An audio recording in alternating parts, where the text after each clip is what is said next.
Good morning, Elisa. Good morning and Good morning, Ettore. welcome. Welcome to our new format of AMC Talk. We have made so far only talks with artists, and we are starting now more internal talks between colleagues. And this is, of course, for us a great opportunity to welcome you at AMC. Elisa, just to remind to our few or many listeners, viewers, that you have joined very recently AMC after a long career as a manager. And in our conversation, we will talk first a little bit about you and more about what means managing conductors. Is both of us, we are now focusing, and let's say it's a bad word, but specialized in conductors. Yes, So in a way. we try at least to focus on conductors and to think over what is the best way to serve our conductors. Now, let's start from the beginning, a little bit about your life. How did you approach music? How it happened that you get into music? Sure. First of all, let me thank you for this nice introduction. And as you said, my arrival to AMC is recent, but I feel like it's been much more time since I've been started with your team, with you, and with the colleagues, which makes me feeling from the very first moment in a family. And it's not a banal sentence, because my experience in this last long shot of more than 20 years in between music and conductors, it could be a very lonely life, because of course we are traveling so much, and very often we are separate from our real families. And the fact that we could find in our business group the same feeling or a similar feeling of being part of a family is extremely important from the human side of this job. Back to your question, of course, I've done musical studies, and I have a degree in piano and harpsichord in Bologna Conservatory, which is my hometown. And after this period of studying, and also followed by master classes and also international competitions, some of them were good, some of them were less good, I soon realized that I was not done to to do the piano solo career. And so I decided to look around, and I decided to move to London for a few months to start English, because I studied German. But let me interrupt you, sorry. Is music in your family? I mean, was your family a family music? Not at all. My dad was a great passionate about, was an amateur singer, a baritone. So he was absolutely in love with opera. So I have always listened to opera arias in my childhood, because he loves it, and he has his recording, his LP, the vinyl. And so which means that music was in your family. It was not just as a dream, as something that I think both my mom and my dad wanted to do, but of course, because of the generation, because of the overall situation, they was not able to pursue. And so I started to play the piano very early. I was 5 years old, because there was an old lady living on the third floor of our building. And so I think I learned first to play piano and then to write and read, because I was going there. And so it was a very natural approach. And it was very sweet from my mom and my dad, that because they love music, but they couldn't study music, they wanted me to have this education, which started very early. And I was, let's say, I don't think I was particular talent, but it was very easy for me to learn to play the piano. What it was less easy, and that always been part of the main problem, is that I was terrified on stage. So I was playing with no problem at all. Well, I was studying with, but then in front But then of you the didn't like the audience, performance. The feeling of the performance no, was not at all. I was yeah. terrified. I had memory problems all the time.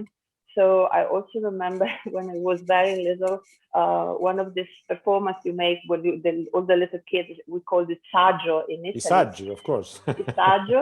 And I remember that I was playing a Dusex sonatina. I was very little, but very little, probably 6, 7 years old. And someone entered the hall with a bunch of flowers, with this paper which was noisy. And I stopped. I was playing by memory. I had to get out of the stage, take the score, start again from the beginning. And it was such a trauma for me, such a trauma. Well, I will never recover. Yeah. No, I understand. That's a very interesting, an extremely interesting hint. I think I really never recovered to the point. from Sometimes that. there are little traumas which are totally insignificant for others, and that for us becomes like a huge monument in the room. And of course, when you become older and you analyze, and your capacity to analyze things becomes more and more refined and sophisticated. But I think that very little accident, which was nothing, was someone bringing a bunch of flowers into the hall. But the fact that I had to stop, I remember the silence, because nobody was and getting with my little nice dress, getting backstage, taking the score, and just imagined all the shame of my teacher, the of course, the sense of shame around you. Okay. Okay, never. Let's forget. Let's forget. That's past. That's past. But this takes me to a first question, which is more related to our business, and that's it. How important is for you, for a manager, to know music, to be a musician, to be not to have being a professional musician, but to have knowledge of music and to be able, for instance, to read music? It's a very interesting question, and I'm very happy to be able to give you my point of view. So I would say that from a technical side is not strategically important, but because I deeply believe that our profession, it's also strictly connected with the human side and the psychological side of the artist, which is a real mystery and a real jungle. I think that being able to manage the music main base rules helps you in also choosing the right moment when telling the artist something or not telling the artist something, and is very helpful in the moment that you are attending to a concert, of course. And most of the people are surrounding the artist, say, "Oh, that's wonderful performance," yeah. But I think you must also be able to catch in case there is something that was not going in the right direction, which of course requires a knowledge of music, requires the capacity, yes, of saying not only, I listened this, it was not maybe a wrong note or a wrong attack, but maybe difficulties in drawing a certain phrasing or caring about the sound that comes from a section or from another section. And this, of course, is something that you can train going very often to concerts or to opera performances. But I think it also must have a kind of technical basement in music. Yeah, when you started to be a real manager, when it was and how it happened? My career in this business started as a personal assistant. So I started really from the scratch, because when I realized that I was not going to be a soloist, and never take as an option to be a teacher, because I didn't think, I think teaching is a real mission. So either Absolutely. I agree with you feel it, either it's better to do something completely different. So when I realized that I wanted to stay in the music business, but of course I had to look for a plan B. So I remember that I started as a secretary in a classical music a company which organized concerts in Bologna. I started doing photocopies and coffees and answering the phone. So nothing, Sure. nothing very, very from the base. And but of course, this side of seeing how a concert starts from the very beginning, when you look for a program, or you look for an artist, or try to give to a season a fil rouge, a line in this but also with artists, that becomes for me the moment in which I said, wow, I like this. I like being in the middle with artists. Also, let me say, spend time with artists, because this is the interesting point. When you start spending time with artists and listening to them outside, off stage. In fact, I must tell that the company in Bologna was organizing chamber music concerts on Monday.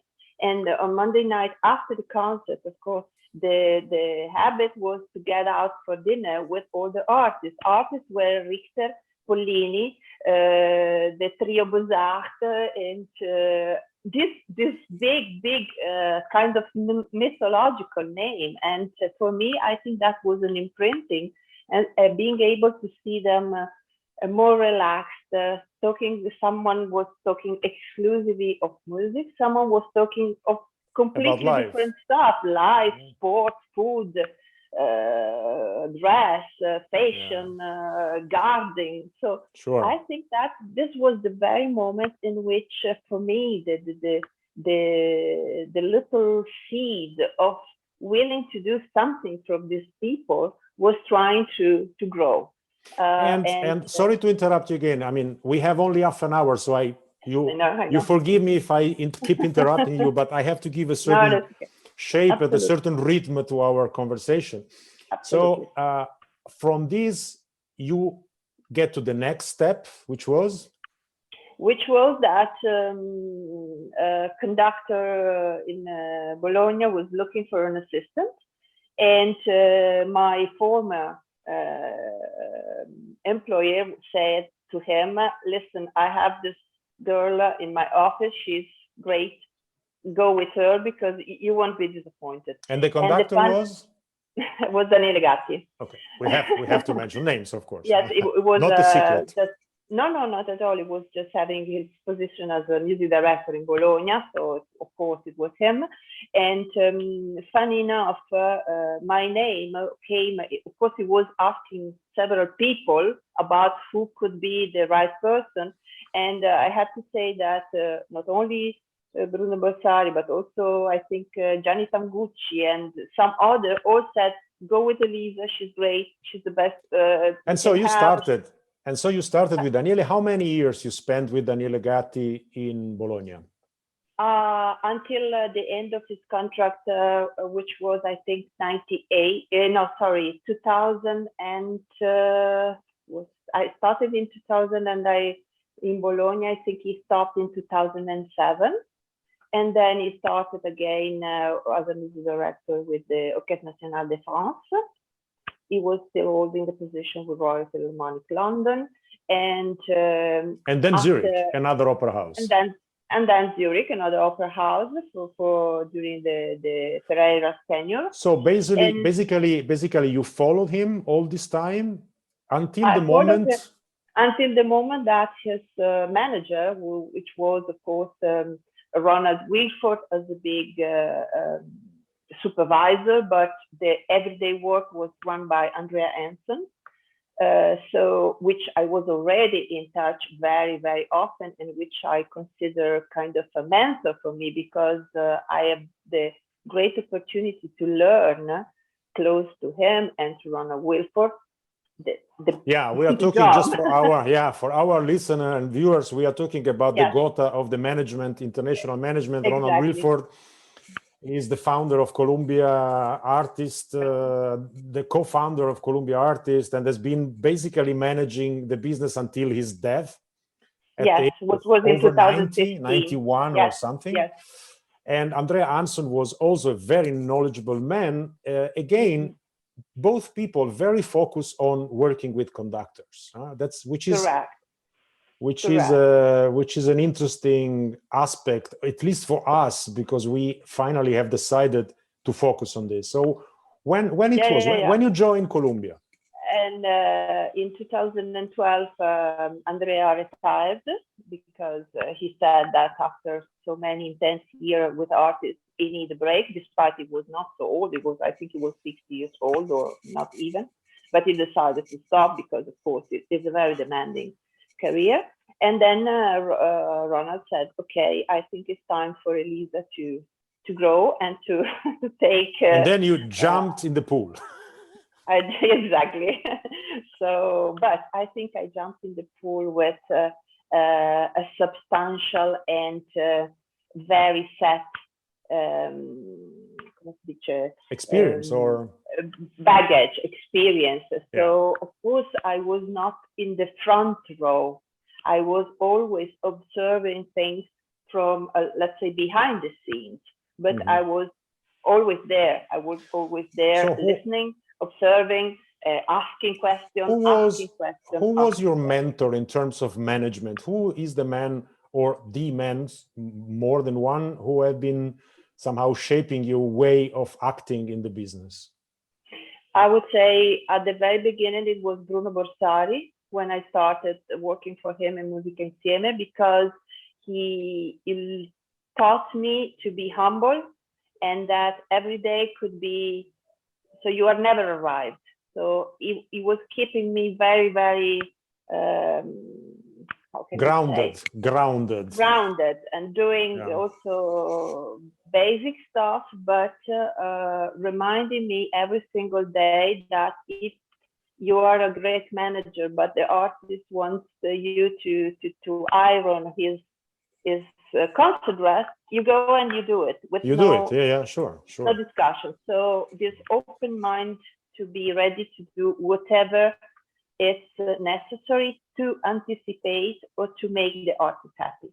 And second, of course, Ronald first, and then Andrea Hansson, which I consider my mentor, not only for the vision he was able to transmit to me in the everyday work, but also because he's a really gentleman. He's a man who never screams, who never shouts. It's always using his very calm. Yes. And of course, he has to go through big storms, but always smiling and never losing the maximum respect of the people you have in front of you. Yeah, there is a topic which has always been for me interesting and the source of thoughts, which is the management of conducting is unfortunately not something which is established in Italy, very little in France, more in Germany, but basically in the UK and in America. That's as a matter of fact, the agencies managing the real conductors who matters were English and American. So why you think so? What has been missing in other European countries regarding managing conductors? What is different? What was different there? I think that part of this discrepancy could be the fact that big agency in Europe has always chosen to manage a different variety of artists. So soloists, instrumentalists, stage directors, conductors. And the more and more I dedicate my life to this work, and the more I am absolutely convinced that managing conductors is not like managing other musicians. is a very, very different topic. And probably the aura of legend who is around Wilford, because he was managing Karajan, Ozawa, everybody. Yeah, Ozawa, did they got Levine. Levine and Colin Davis, all these incredible legendary names, probably has also, and he has no concurrency. He has no. Mainly, he was controlling the entire market of conductors on its own. So I think this, and the capacity of being also business oriented, because of course being American was also for him very strong to make income, to make profit. Yeah. But the fact that in Europe, everyone that then came to Europe was either a pupil of Wilford, either someone who has left Columbia and started his own business. So probably this vision has origin in the relation with I think with Ronald, who mainly invented this work, invented this business. This specific business. And well, today we can say that the world has changed from the time of Ronald Wilford. There is one specific aspect which is absolutely different, and this is the weight of the recording companies in creating the career of an artist. I mean, at the time of Ronald, probably signing with one of the big recording company was the goal, and once a conductor was signed by, I don't know, Decca, Philips, or Deutsche Grammophon, was already the sign that this conductor was entering into the GOT of conductors. Today is much more different. I mean, it's much different. The recording companies are becoming, I would not say irrelevant, but very, very little relevant. So unfortunately, yeah, I agree with you. And I believe that a few years ago, it was an horrible point, make a recording with all that this brings with the idea of leaving a legacy, leaving a sign which was going to stay. And then, and 1 second, and the promotional machine, which was related to this company, because they had a fantastic war machine. Marketing. Yeah, it was a war machine. Yeah, yeah. Today has become like a business card. And so you start with a recording, or you are 20, 21, 25, and you start recording pieces which maybe are even too much to be recorded as a human being when you are 25, because you have not lived so much and so long, and you have not suffered enough to. So let's say without the recording companies, how do you build up the career of a conductor today? Yes, without the recording company, because as you correctly said, the recording company doesn't make any difference. So either because there are too many recordings, and either because there is no this promotional machine behind, which makes the release of a recording a bit not so significant. For me, it's of course you receive lots of input, people who present themselves, or people who is recommended to you. For me, it's very important. In the moment I sign someone, or I decide that I will accompany an artist along a process, is first of all very important to understand who I have in front of me, because artists, when they present themselves, of course, they all say that they are happy with what they have, and they are, but at the end they want to fill in the schedule, and they all would like to be able to arrive to the top. Yeah, we have to say all the conductors' dreams to be the music director of La Scala and of the Berliner Philharmoniker at the same time. Yes. Which means that since there is only one La Scala and one Berlin Philharmonic and one Met and one Covent Garden, I mean, there is then a different skyline. Exactly. But in a way, I understand them, because some of them also are not in the position they should be, considering their technical level, their musical level, and the capacity they have to deliver emotions via a concert. But then we open another window, which is the capacity of the people who are in the key places, like artistic director, managing, orchestra manager, casting manager. I think that unfortunately, today we have missed the capacity to recognize a very good conductor from a normal conductor from a very bad conductor. There is a technical problem, and I'm sorry, but I see so many conductors that they do have technical problem, which means that they are not able to transmit to an orchestra the tempo, which is the base for a conductor. And if an orchestra is not capable to understand your technique, how can you then transmit a musical idea? And it's like a singer when he wants to sing a coloratura and he doesn't have the technique. He doesn't have the skills. Yeah, sure. How important is for you, for a conductor, to get a position? Music director, principal conductor. How important is to have a position? It depends very much on the character of the conductor, because I think some of them are born to be leader and having a position, and some of them are more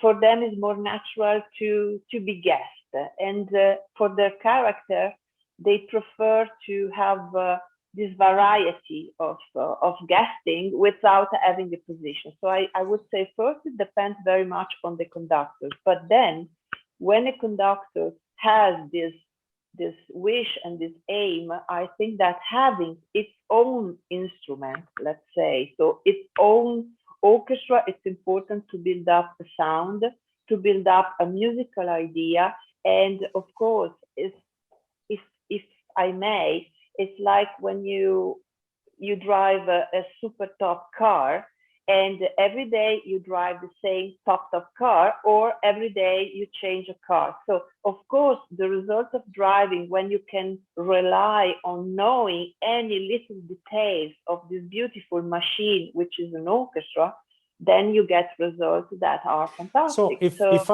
if I understand well, there is not one recipe. There are different recipes according to the conductor you are working with. Absolutely, absolutely. And this also is strictly connected with our work, Ettore, because I think that part of what we do is, of course, to create concept and engagement and opportunities and create connection, but also being advisor. So being advisor, not only to say you are great, you are good, but being advisor and understand where we go or where we should go for the artist's sake, which is also possible that brings you to tell him, listen, this is not for you. Give up, because this is not the right direction. We are the only one who must do, should do, but not always do, unfortunately. Because that's a very delicate topic. It's very easy to go to the artist and, of course, never put in discussion anything. But I deeply believe, I deeply trust that we must play also the role of the grillo parlante. I don't know how you say in English, but interesting. I don't know how to say, but the one who makes you who puts doubt looking at problems. Yeah. Yes. Because these people who to do what they do must have, of course, a big capacity of leadership, of a big ego, a big talent, needs someone that tell him, hold on a second, this is not the right thing to do. this is not the right thing to go on with. And it's a very uncomfortable position. It's not the most easy to say, okay, everything's fine, you are fantastic, go. Yeah, sure. How much you let's say, between bracket, interfere in the programming of your conductors? How much you discuss, you give your ideas, how much they listen to you? I do, because as I said, from the very beginning, I was observing that building up a right program for an artist can make the difference when he's approaching this orchestra or another orchestra.